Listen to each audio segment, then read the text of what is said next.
Ate, kaway, kaway. Kaway, kaway. Nahuhuli tayo ng pirana.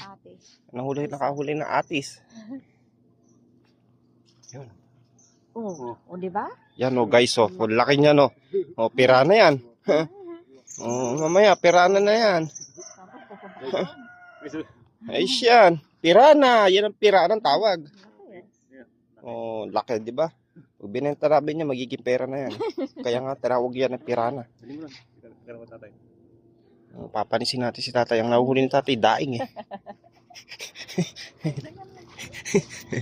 Yung daing nahuhuli mo ah. Oh.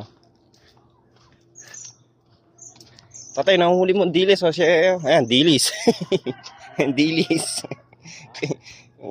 Yun sa kanya, nahuhuli niya oh. Pirana, yun sa'yo, dilis.